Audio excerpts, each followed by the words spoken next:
Hey, We're back. we're back. So And you can see us again, because the whole advantage of doing a video show is to have video. And when we couldn't have video, we thought, yeah, maybe we should stop and reboot and come back. And so we did. I don't know exactly what happened. Yeah.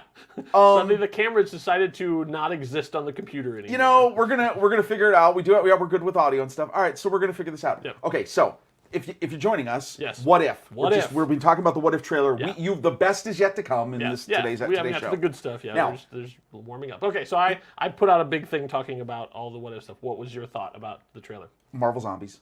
Marvel Zombies, yeah, Marvel. And Zombies. here's what made me. I told you this. I think I texted you this. There's a shot in the trailer, and this is not spoilers because it's there. Yeah. There's a chair that turns around, which I believe is on the space station of Marvel Zombies. Yep. And you see what I think is Scott Lang, Ant-Man's head in a little globe thing. Yeah. In the Marvel Zombies comic, it's Janet Van Dyne, Right. who is the head because when he's giant and Ant-Man as Giant Man's zombie bites her head off. Her head stays sentient. It stays alive because she's a zombie too. Right. That's what I think they've switched it. Yeah. Because you see Janet Van Dyne in the trailer. Yes. As a zombie. So they show a shot of the quantum realm, and Yes. there is essentially hunched over. It's in silhouette. It is a zombie Janet. Yeah. Or Hope. We don't Yeah, know. we don't know. We don't know. Yeah, they could change that around and stuff. I But assume it's Janet, just because it's almost a recreation of the shot from Ant-Man 2. the fact that we're Ant-Man and the getting, Wasp. it looks like we are getting a full-on Marvel Zombies episode. Yeah. And I am just over the moon for that. Yeah. I can't wait for that. The other thing I would just say is about the trailer, hearing Chadwick Boseman's voice. This will literally be his final performance. And Yeah. as T'Challa. Yeah. No. And that episode's going to be very bittersweet. Yeah. It's going to be so good, and yet at the same time, knowing that the next time any Black Panther shows up in What If or anything, it won't be him. Right. Yeah. No, so we're excited about that. August 11th. Yep, August 11th. August 11th. So they also have, they quietly announced that there is going to be a behind-the-scenes episode of Loki as well, like there has been for all the other ones too. So when Loki ends, oh God, this week, Jeez, I can't. it's Wednesday. Yeah. Oh man. Then the next week there will be a behind-the-scenes episode of Loki, and then we'll have a short break, and then What If? Exactly. Is that what we want to head into? Is Loki next? I think so. Yeah, let's talk about. So Let's get him up. That's right. Maybe I'll even. Conversations. Oh, I can't. I'm gonna try. I'm gonna tempt fate. We're gonna see what happens. All right. All right. So there he is. Okay. So episode 5. Jeez, for crying out So much stuff happened. So there, we could do a whole hour just on the Easter eggs. I have watched multiple videos, and multiple videos have different Easter eggs. So there's all the stuff that people are so excited about going through. I mean, it's so much, and it was. You never thought you would get to this place that we could have an episode of a Marvel television series with 10 different versions of the same character. The Live action interacting with each other. I can't get over the emotion of this series. Surprises me completely, like WandaVision did. Yeah. The ending of, and again, I mean, you should watch it. If you haven't, stop. Yeah. Go watch this. Spoilers. But spoilers. Richard Grant's ending, his final scene, conjuring up Asgard. Yeah. It is absolutely amazing. But I would say that the most ridiculous thing, in my opinion, is not Throg. Oh yeah, which could be. Yeah. I think the most Thor. ridiculous thing is the Thanos copter. The Thanos copter is so brilliant. That is absolutely. I cannot believe that is now part of MCU canon. Yeah. So the Thanos copter. So there was a series. I think it was in the late 70s. That was just. It was a full-on Marvel comic designed specifically for children. It was called Spidey Super Stories. It was written and drawn by Marvel staffers, but it was never intended to be like a major thing. But it was super, super popular. And in that, there's one thing where Thanos is literally flying through the city in a yellow helicopter with his name written on the side in true Lex Luthor or Joker fashion. Wait, the and Thanos copter. It's literally like a copter from the 1960s Batman TV show. Yes, yellow with the pontoons and Yes. It was so it was never really a part of official Marvel canon. In Infinity Gauntlet, he wasn't like flying around in his helicopter together. But it's still part of Marvel roughly continuity. It showed up in a Lego game at one point, and everybody thought that was really funny. And now they put it back into actual full continuity. I cannot believe that is actually there. It's such a shout out to the weird hardcore fans. I had that as my Facebook background for a long time, and then it's showed up this episode. I'm like, oh, and I went back into my archives and found it and posted it again. Those unfortunately are not even available anymore. Like there was a bunch of those. Oh, really? Yeah, there's a bunch of those that whenever you see those weird panels, like you'll see those come up in Tumblr or Twitter, like people have like the weird panels come. And I remember there's one where Spider-Man's fighting Plant Man, and Plant Man is on top of a tree, like throwing things down. He's going, "Coconuts for you." What? It's so random, and that's also from Spidey Super Stories. So I found someone had put up a collection of these, and so I downloaded a bunch of, and they're awesome. I mean they're wonderfully terrible, but they're not commercially available anywhere. Like you can't get them on Comixology or even they were so not collected that even to find like the actual comics themselves is really, really difficult because people didn't really care. They were like they were the kids' comics, so no one did. But Spidey Super Stories, they're full of ridiculous stuff like that, and now it's part of continuity.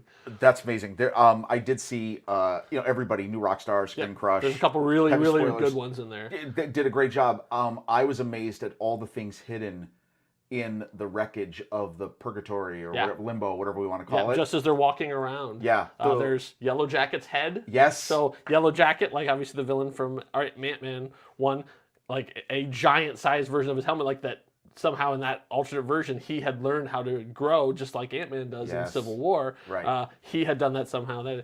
Interestingly, when I think one of the actors from Quantumania, when they were talking about how excited they were to get started, they tagged that actor in one of the posts.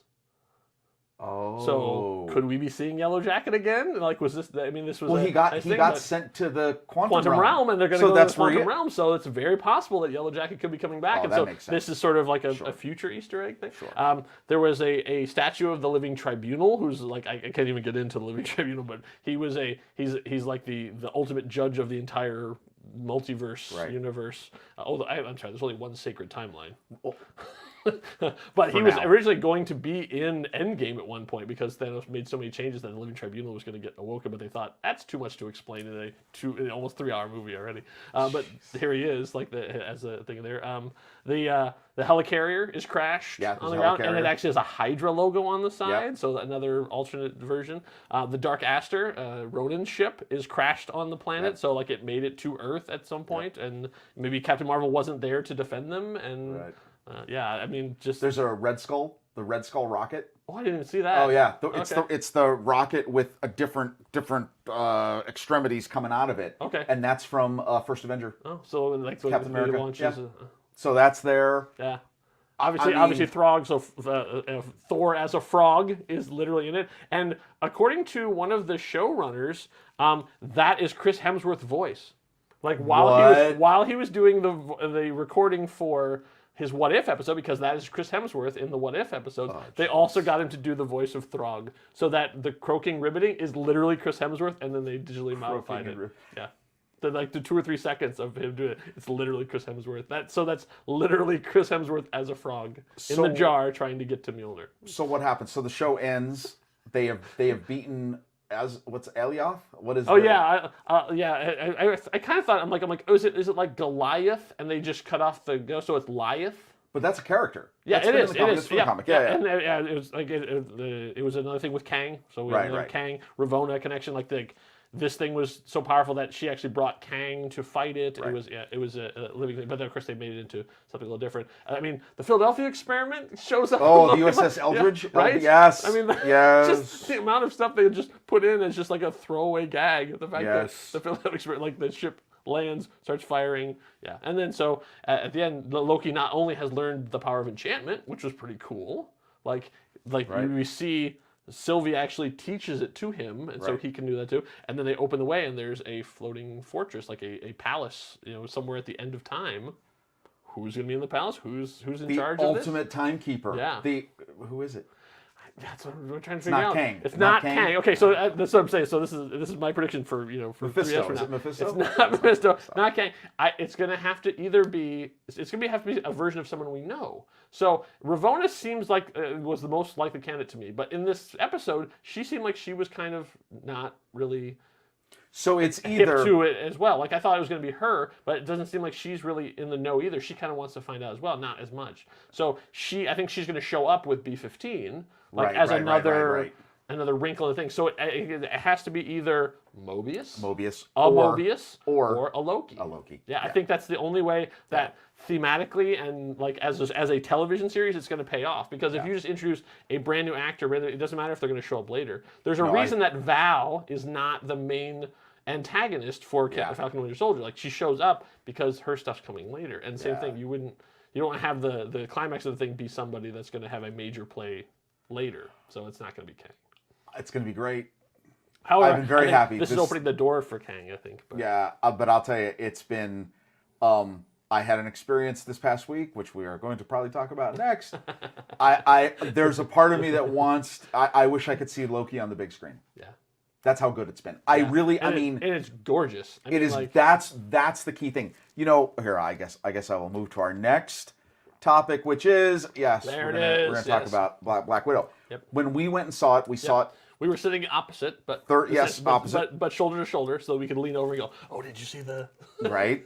So a Thursday night, and this was my first experience, not yours. You've been in the theaters. Yep. My first I was really nervous, so I had been building myself up for this. So going to bigger and bigger movies, so that when I was in a full house, and it was a full house, because when I purchased the tickets, there was social distancing. When we got there, they had gotten away with social distancing and sold every seat in the house, including the spaces between the seats I had bought. I have opinions on that. I will not share them. But there's that. I got to be a guest on the Film Board podcast, which you can find on Next Reel. I think it's Remember Only now, and I think it'll be coming out there. We can talk about that. In California, some of the other guys who were on the panel had the same experience, where it was supposed to be social distancing. One thing, and then they got delivered another. By the time they decided to show up at the theater, no more social distancing because money. If you're a theater owner, I would have passed out free passes in addition to you getting to see the movie that night. Anyway, come back and buy more popcorn. That's just my opinion. Just my opinion. Anyway, so But before we get into Black Widow, so first time in the theater, it was one of the most excellent screens that you can see it on. Yeah. For us here in Arizona, it's a Cine One screen at Harkins Theaters. Yep, we love Harkins. Local chain, we love them. Here's what blew me away: Shang-Chi trailer. Saw things in it that I have not seen on my own devices. Oh, okay. Clarity, detail. Yeah. And that's when I sat there and went, man, I really wish I could watch Loki on this screen. Yeah. It made Shang-Chi much realer. Yes. When totally. you say it's because everything I'd seen, like you said, had been this big or whatever, even blown up to the screen. Right. Seeing it as a giant thing, I'm like, oh right, it's a movie. It's an event. Like you go out for it. Yeah. And that will not have premiere access. So the only way to see Shang-Chi, like right now, if you're at home, you can watch Black Widow on your home. And Disney actually, for the first time, put out a dollar sign. So already for this weekend, and that might not even done yet, they have made $60 million on Black Widow just premiere access, just Disney Plus, just premiere access. What? Yeah. So that's the additional cost. So that's not subscriptions. They're already making $100 million a month or whatever it is in subscriptions. They've made just by itself $60 million. So no one can say that experiment has been a failure. No, that's worked. That has worked because that is almost equal to what Fast 9's opening weekend was. Wow. And nobody, as we're live today on Sunday, Box Office Mojo or nobody I saw has posted stuff. Not yet, but it's going to be the biggest one. It's going to be the biggest it's going to be the post-pandemic or whatever you want to call it. Yeah, so like in the grand scheme of Marvel things, it'll probably come somewhere in the middle. I would expect. I don't expect it to be because people still don't have full access. But if you whatever number comes out, add $60 million to it. Wow. Because that's literally how much they made just on that additional $30 sort of charge if you wanted to, watch it from home and not go into the theaters. So, Or if you're not able to. I mean, that's the thing. Yeah, is, right. I don't ever want to sound cynical about No. having to do that. I think that's having the option is great. I'm a big fan of going to theaters. We had a great time at the theater, Yes. but at the same time, not everybody has as much access they want to, and your multiplex might not be as nice as a Harkins theater. So. And I will note, we are fully vaccinated. True, fully vaccinated, so we felt very safe. Our entire group Yes. was fully vaccinated, so we felt really safe. Yes. Being in there, even though it was nice to have one extra seat because we had someone who didn't show up, so it was nice to have one seat between us and the stranger. But Right. No, it was yeah. good. The ventilation, the everything crowd was is a good. little quieter. I'm used to a little noisier of a crowd, Yes. especially on opening night. But I think Yes. we were all sort of just getting used to being back. So, being back in the room. The movie itself, Yeah. hot take? It was exactly what I wanted it to be, but no more than what I expected. So it met all my expectations. It did not exceed them. Right. So in that, it was a win. But at the same time, I'm trying to figure out if is the fault in our stars or in ourselves. Like is it that I had set myself up for it, or that I become spoiled by Marvel? Yeah, that I you said expected a right, certain thing, right. Or is it that like they told you what they were going to do, they did that thing, and they should be applauded for doing exactly what they said they were going to do? I don't know. I mean, I enjoyed it as much as I expected to enjoy it. It didn't blow me away. We have quibbles, and we can talk about like sort of what we didn't like first, and then end with what we did like. But yeah, I enjoyed it. I'm glad I saw it. I think it fits well. It's a nice swan song for Scarlett Johansson. If this is her last time as Black Widow, and it seems like it is, I think she can walk out with her head held high. Yeah. But yeah, it was what I wanted and no more. What did you think? I tempered my expectations because this was a filling in the gap story, Yes. right? So I understood that. What I think I was not okay. So I mean, it's great action movie, right? Yes. Here's what I was not prepared for. One, it is perhaps, and I heard some other people. I've seen other comments on YouTube and stuff mention this. It is a slow opening. Yeah. The opening sequence, which not only is it slow, it confused the hell out of me because, and again, spoilers. We obviously know this. I was like, wait, are they really a family? And we talked about this, like, whoa, and my mind was blown, and I was trying to take this all in. I was blown away by David Harbour's de-aging was exceptionally well done. Yeah. Rachel Weisz, almost as good. Yeah. That is the actress from The Fifth Element, Mila Jovovich, yeah. That's her daughter, who played, I think I have that right. I have that right. Who played her daughter, who played the young Scarlett Johansson, which was really great casting. Yeah. Right? Yeah. So I think I was just so, in the first 10 minutes, so weirded out by the slowness, totally like, what is going on? That by the time the title card came in, I was like, wow, I don't know what to think. Then the movie takes off. Yeah. And big montage. I didn't cover of Smell Like Teen Spirit. I will tell you this. Yeah, the gap. The whole thing about connecting it to Loki's line in the Avengers is amazing. Yeah. The whole revelation of Taskmaster is great. Makes sense. Yep. All of that. Yep.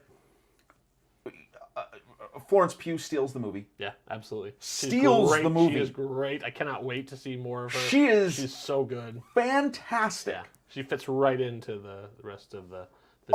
I can't wait to see more of her. Yeah. Right? She is absolutely fantastic. There was some we discussed. There were there were things that surprised us about certain shots and certain things. There's been a lot of conversation in the last several weeks about, and as we've been talking about Iron Man 2, some of the problems of Iron Man 2 and its portrayal. And they come back again. They come back. I mean, there's some things in this that I'm like, why was that decision made for that particular angle of the camera and stuff? Yes. Like, I'm surprised by that. Yeah. But I come back to the first thing I said to you in the theater, which was, okay, I like to always make alternate titles for movies. Right. The alternate title for this movie would be The Winter Sister. Yeah, because it's the Winter Soldier. It's the beats of Winter Soldier played like point for point. Yes. Yeah. Like, there's variations on it, but like it's basically the same. It's a not exactly a cover version, but like it's essentially like the same Yeah, I tropes mean, like laid out, and they just made slight variations. slight variations. And one thing that I did notice, we talked a little bit funny, and this was after thinking about it more. Yeah. We talked about the funny thing outside the theater about, oh, it's very James Bondish. There's a Yes. scene with the tank Yep. that was like right out of GoldenEye. Yeah. Well, no, the whole movie is a James Bond film, and you know which one it is? Moonraker. The movie that's actually Yeah. a clip is in the Yeah. movie. And I think that's hanging a hat on it. I mean, like that's. I mean, I think that's why they put it in there to be like, yeah, like people are gonna make this comparison, so we're gonna put it right out there. Yes. Okay, so It is a Roger Moore-esque. Because it's like supervillain, have a space-esque station, positions powerful station in women the around sky. the world. Yes. A strong silent henchman. I mean, yeah. Okay, so here's the issue. Let me make a suggestion. Okay. Here's the deal. I enjoyed it. Yeah. It does not have. Here's the test I have usually of Marvel movies now at this point. Yeah. What's the scene that I wanted to run immediately home, pay my $30, and watch again? Yeah. Yeah. There's not one. Yeah. I had the same thought. Like I was thinking, there's nothing that Actually, stands out no. in terms of like The scene that no, you know what? Actually, the one scene that is when Florence Pugh's character makes fun of her for the pose. You're a poser. Yeah, it's like that's It's amazing that they spend, probably like I would say a third of their special effects budget in that last sequence of the sky ship is falling apart and everything's going down and there's battles in the heli and I was just watching it going, okay. Like, so I was unmoved by that entire action sequence. There was not one point where I was like, ooh, oh, ooh. I get heavily invested in action scenes. I mean, like, I watched the highway scene from Winter Soldier, even now knowing the beats of it, and it still is thrilling. But like, I watch her plummeting through the sky and falling on the side and being attacked by Taskmaster and go, okay. Yeah, no, I totally agree. Yeah, it's like it had no, I guess because it got to the so comic booky, so CGI there was no stakes to it. I mean, like you said, the scenes that stand out from the Black Widow huge epic Marvel action movie are the dinner table. Yes. Like and like you said Yes. the conversation between the two of them, the Elena and Natalia on the road together. Yes. Were the best scenes in the movie. Yes. Yeah. And what does that say? And they were great scenes, but then it's like. I guess this is the where we're at with Marvel too. You always go like, I want more of that, and it's like, yeah, but that's not what puts butts in seats. Like you really need to have the explosions and the fight. I mean, the fight with her and the Black Widows, was exciting. Oh yeah. But it also, I guess, because it's a midquel. Yeah. It's like a sequel prequel, like it fits into a thing. That no one's really gonna. There's not really gonna. I mean, like we were pretty sure that all of the new characters that were introduced were going to survive. Right. And what a surprise, they did. So there were no life or death stakes at all. Oh, yeah. The only question is, where were they? And the answer to that is... Well, no, that... the big question along the way. Where were they? What happened to them? What in the next 6 years between the end of the movie and the post-credit scene? Where were they? I have a suggestion. I have a suggestion on that point. So two other things I want to say. Yeah. I want to know more about Mason. Yep.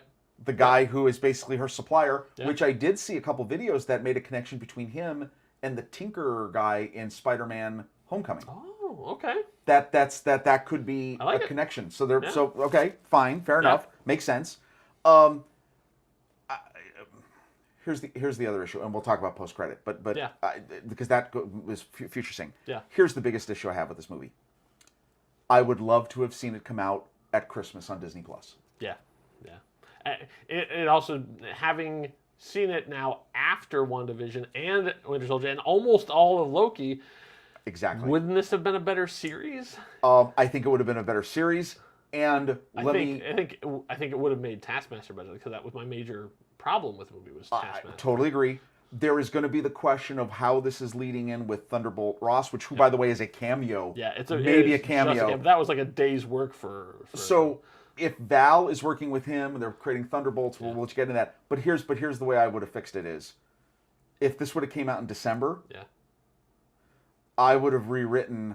I would have had another mid-credit scene, post-credit scene. Okay. And you know what the scene would have been? What?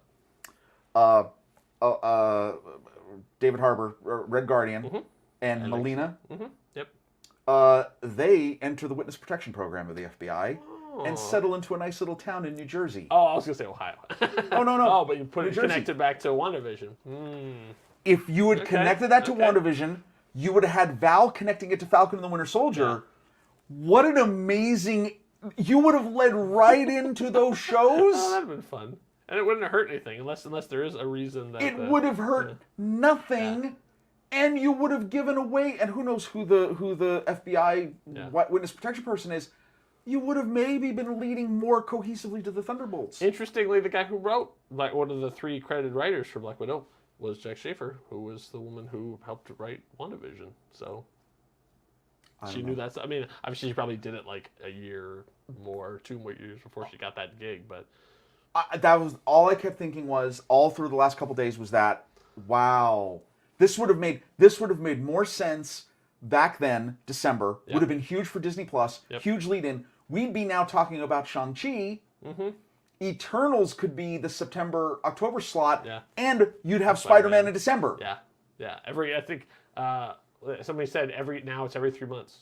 Well, they said a new Marvel. Yeah, like you got to. Anyway, that's all. Yeah, that's my take. So, on that. So the major complaint about Taskmaster is not that Taskmaster is now a woman.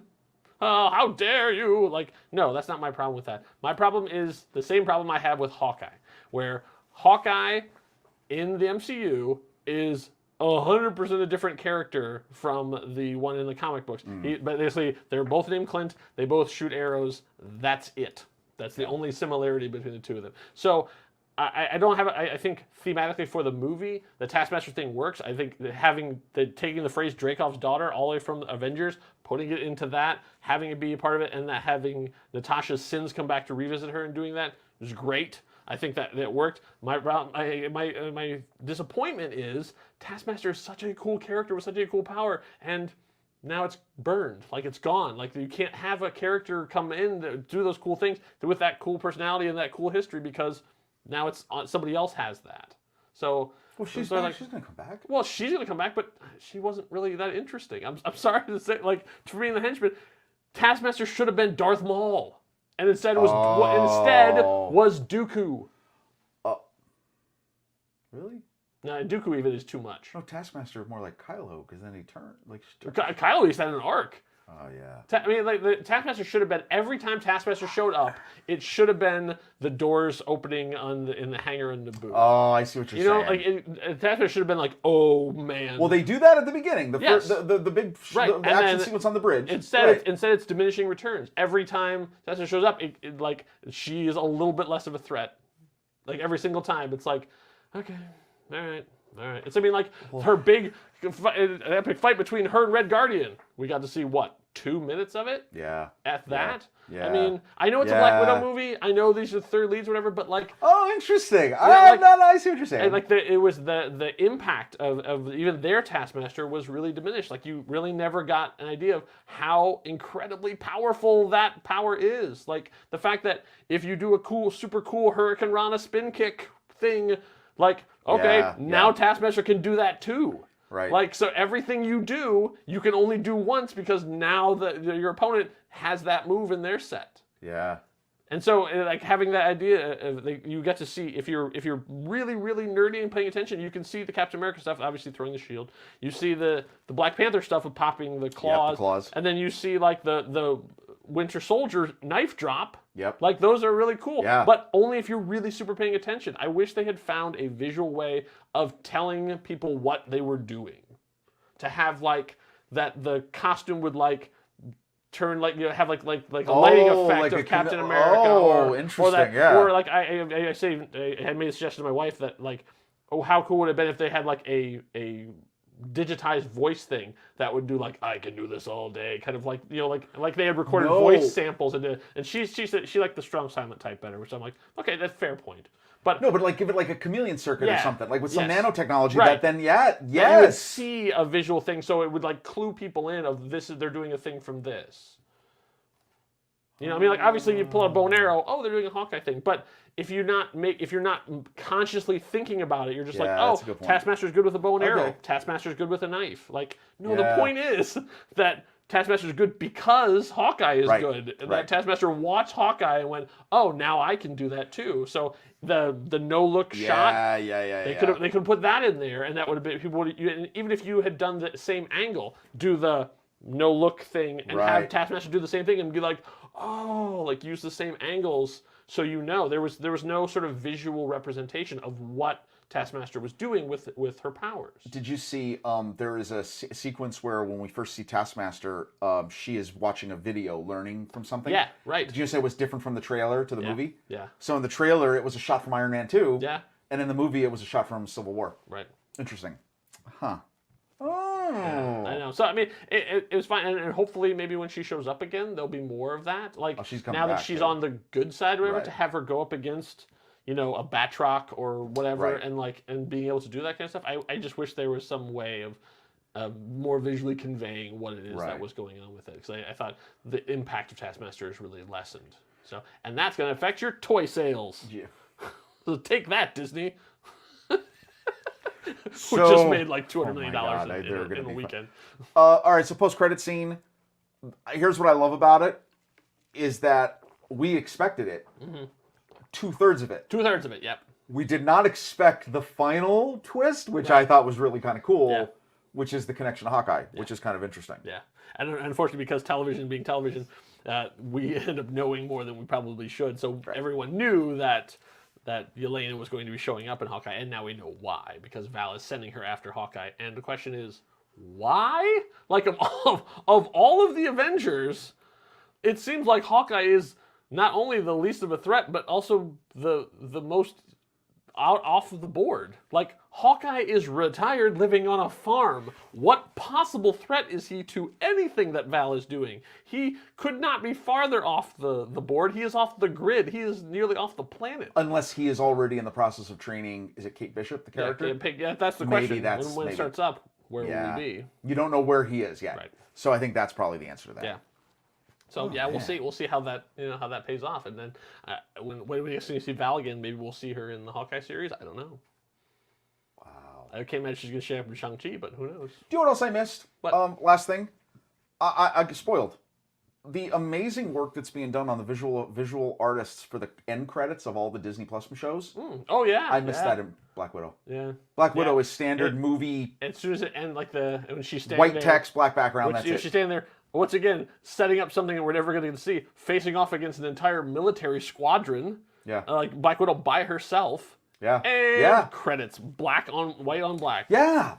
It was real. Yeah, like that was abrupt. Like I know that they flash forward and you see the final coda, but still, also like, what has Yelena been doing for the last 6 years? Like, what was she doing during the blip? Was she blipped out? she blipped out? Right. No, this is the problem when you put something major like that in there. Then the question is, every single character, what happened to them? Yeah, if they what's weren't going in Endgame, then the question is, what were you doing during the blip? So that has to be now. Every time you introduce a character, that has to be part of the conversation, which is annoying. Yeah. All right. Thanks, Russos. Yeah, no kidding. Fun though. Go. I mean, listen. Yeah. So we're. I mean, obviously we're great big fanboys over too. But like, I'm so Exactly. glad I went to see it. Absolutely. I'm sure I'll watch it again and again. Like it was a lot of fun. Like I said, I think Scarlett Johansson finally, long overdue, gets her own movie. Yes. And I think Black Widow had more than earned it. And so I'm glad that she got a movie that she can walk out. Like I said, walk out for the sunset, going, nailed it. Yeah. Oh, I agree. Oh, I totally agree. Yeah. No, sure. And great cast. The rest of the cast is Yep, excellent. exactly. So. Yeah. All right. We've got two fun, interesting things to wrap this up. Okay, so we've done Marvel merch minutes before. Yep. One of them has been, and I will know we were saying that I was going to build this over the course of the next couple of weeks. That's right. But I decided, here's what happened. I'm so excited about this Lego Daily Bugle. Here it comes. It's coming in. Oh. I'm trying not to. Now, here's the issue. You're saying to yourself, Rob, you built it, you son of a... And here's what happened. Once you build the first level, you don't stop. You just keep going. And keep going. the rest of it is very easy to build because you start even to memorizing like the fire escape that's on the side here and yeah. stuff like that. Okay, so long story short, this is an incredible See the little birds on the air pigeons. conditioner. J. Jonah Jameson has a little billboard on the back here. There's a whole dumpsters at the second bottom. dumpsters. The little backpack is hidden here inside the little spider web. The thing that I think is the coolest part of this though is that every level Oh, look at that. you can actually remove, and like this all comes apart. I don't want it a little knocked over. There's inside each of the things. It's hard to see on there, but there are the actual like pages of the Daily Bugle, like different headlines. Even on the wall, there are they have mounted them on there, and there's even a stack of newspapers there. And this goes together fairly well. Mike Osborne here on the side. My only here's my only, and we'll go into minifigs and everything. Yeah. But so you notice there are no minifigs here. No minifigs. We'll save those. So here's the one thing I didn't do differently in the build is this is Peter Parker's office right here. Okay. As I try not to. There we go. Right. So Peter Parker's right there. He's got a little picture of Spider-Man there in the back. There's Post-its. There's Post-its on the wall. This is the level that is supposed to have Green Goblin bursting out of it. Ah, okay. You can build it without that, which is what I preferred. I only have either two or? things. It's either or. I wish they gave you the pieces to build both. Yeah. That is actually maybe my only thing that I don't. And then here on top is J. Jonah Jameson's office, and he's got on his computer screen. It says, "Peter, you're fired." This Parker, you're oh, fired. it does. Look at that. Yeah. P. Parker at web. That's Peter Parker's web address, in case you want to show. So this is very similar to the Sam Raimi thing of this is where Betty would sit. Oh yeah. And the glass door in there. Yeah. No, this is. Look at that. It's a 3D bugle too. There's actually even on the water tower. There's graffiti. So there's actually the Green Goblin symbol, and there's the Miles Morales Spider-Man had been they're stickers, but there's they had been tagged. This is an amazing centerpiece. It is spectacular. The misspelling of Kurt Connors. Yeah, there's that. You see that on the screen. Newsstand. There's and then there is another the most important character in. Oh yeah! Look at that. You can blow that open. There's the vending machine. And possibly one of the most important animal characters in all of the MCU is represented here because right behind this box is the rat. That's right, the rat that pressed the button that got Scott Lang out of the quantum realm, which caused the whole Endgame to happen and undid the snap. So as what we got, what else does it come with? It comes with an official taxi cab, nice. Which is a really nice build. Yeah. You do get. Here we'll start with the villains. Oh, look at that! So we get a really nice set of villains. Look at that, like a Mysterio there. Mysterio, Black Cat, Green Goblin, Sandman. Yeah, look at the Sandman half transformed. Right, nice. And he even comes with he doesn't come with feet. He actually comes like this, but then he comes with another base. Oh. There we go, and it's him busting out of the pavement. So you've got him coming out of there. Doc Ock with maybe the best version of the arms I've ever seen. Look at those. Carnage, Venom. It's ridiculous. And yes, Goblin does come with his glider. His glider. And actually, I put these here because I didn't want to lose them. It comes with all these cool little things that you can attach to different parts of it, so that the minifigs can look like they're flying off different things. I have on the side here. There's a little rotating. Oh, that's for the buggy. Oh, it's for the Okay, so there is that Spider-Ham in the Spider Buggy. I don't know if he's ever actually driven that before, but look at that. That's right. I put him. I didn't know where to put him. So that is sharp, and then for a set, look at those are all. So you got Punisher, you got Daredevil, you got Miles Morales there, you got Ghost Spider, aka Spider Gwen. And Aunt May is in there. You got Blade. Yeah, there's Blade. Yeah. One of my favorites, J. Jonah Jameson. I just noticed that. Look, so you got J. Jonah Jameson, who is not only webbed up his hands, but his mouth is also webbed in. Yeah. So can it rotate around to? Yeah. Oh yeah, he's got a different face. Nice. This is. See, there's Betty Brant in there. Is this Gwen? I think that's Gwen. Okay. Aunt May. Yeah. I don't know some of the other. There's a whole bunch of. I think it's Robbie Robertson. Yeah, I don't know. It might just be I think there's somebody that's supposed to go in the news. Yeah, there's a guy. Like, This guy just right here. Right, This so guy's he's supposed got to some just understand. generic like citizens. You know, citizens got to be in trouble because otherwise Spider-Man ain't anybody to save.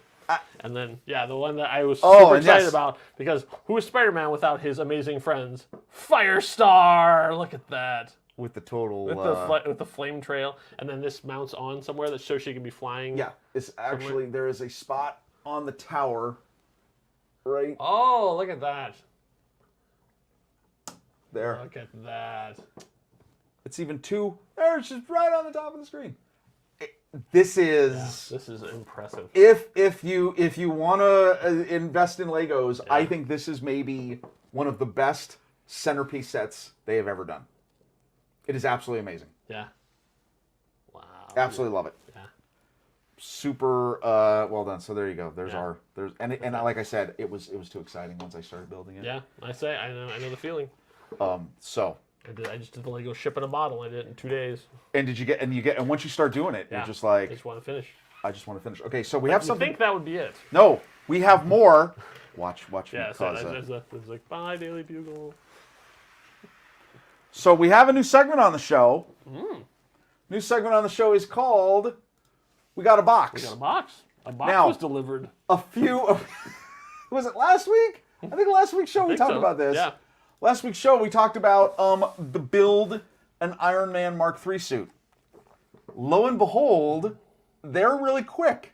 This is from fanhome.com. The first box has shown up. I have not seen what is in this now, box. I will just tell you, I cut open the label. I peeked inside just to make sure that it was indeed Iron Man because I didn't want it to be like R2-D2 or something. Sure. This is it. We're going to do this. We're going to do this and we're going to see what happens. So, this First is unboxing video. The journey begins here. Journey begins. Right there. That's where it begins. This is at fanhome.com. This is one of those, you subscribe. Dear modeler, welcome to Fanhome. I still don't know what the total cost of this is going to be.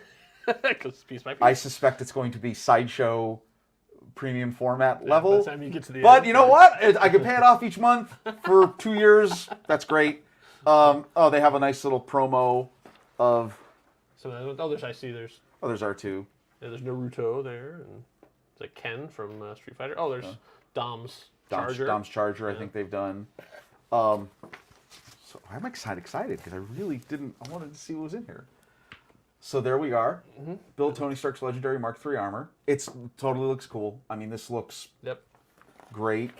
It's showing you some more of the details. Oh, this is a poster, I would assume.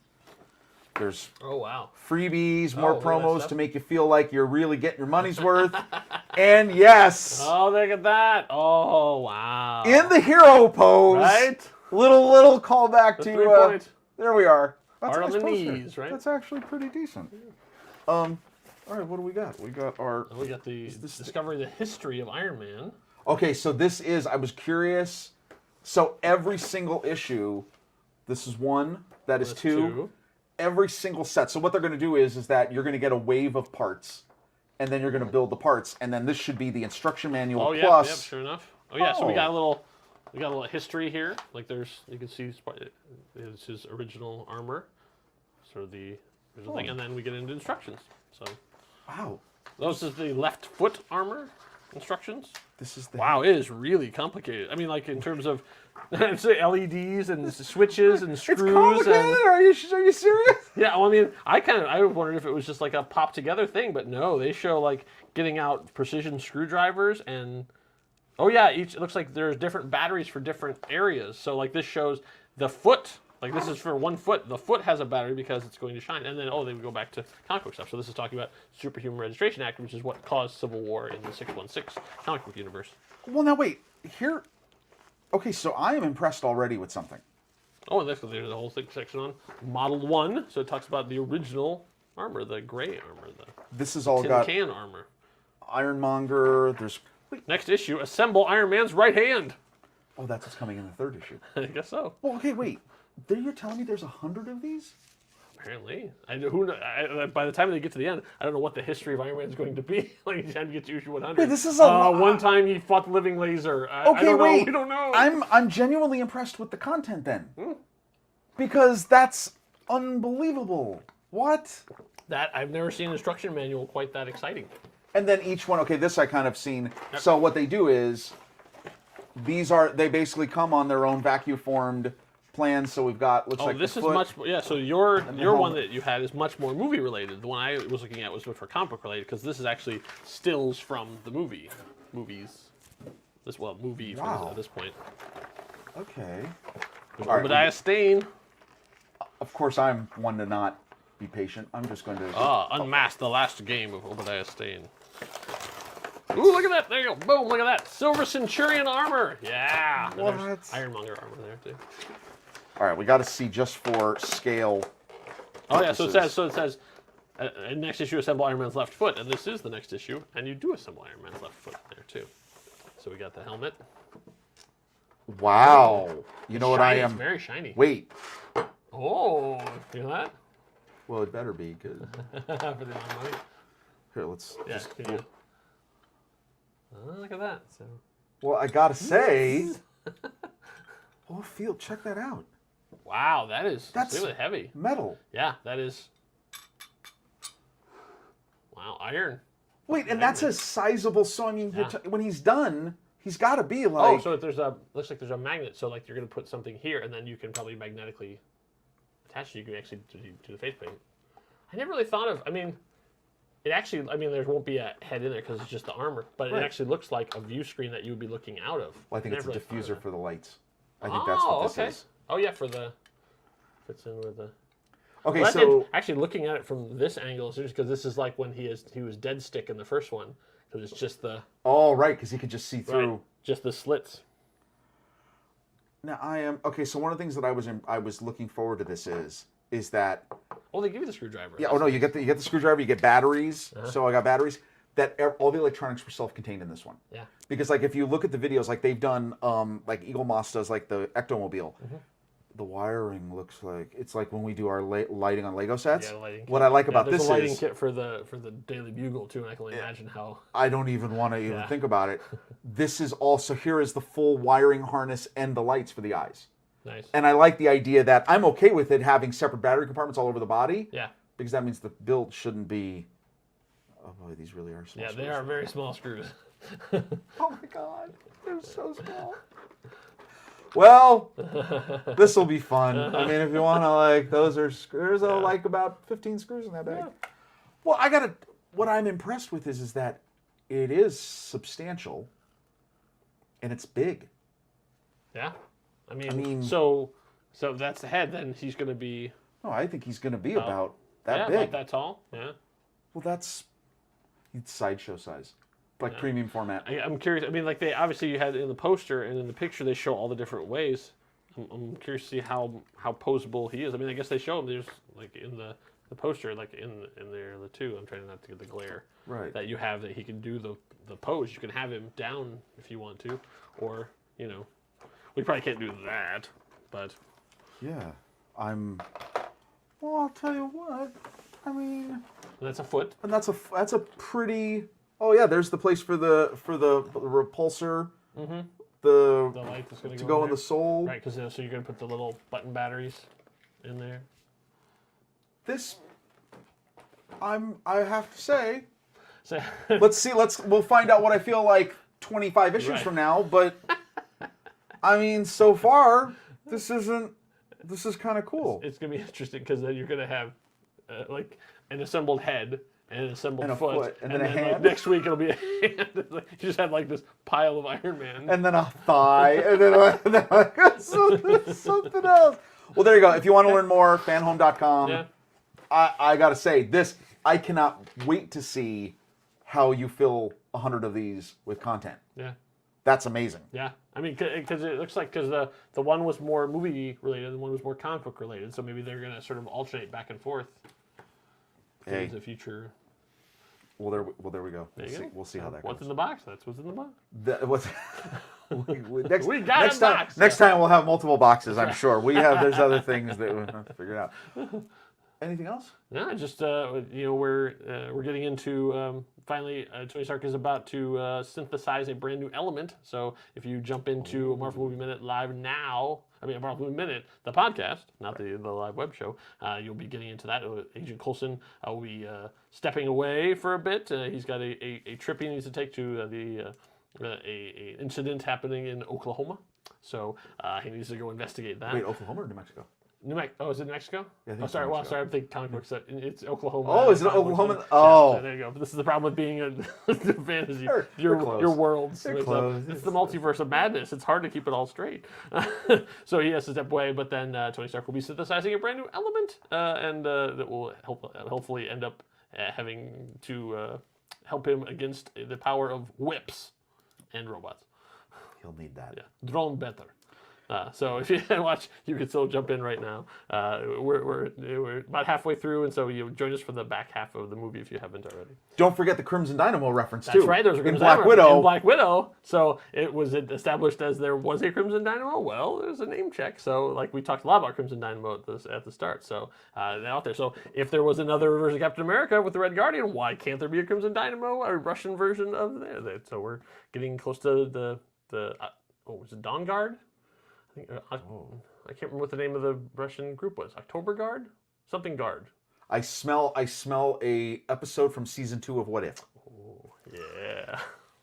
There we go. Yeah, the Russian Avengers. All right, so thanks for watching. Stay subscribed. We will be back here next week to discuss the season, possibly series, finale of Loki. So you don't want to miss that. Enough said. Bye.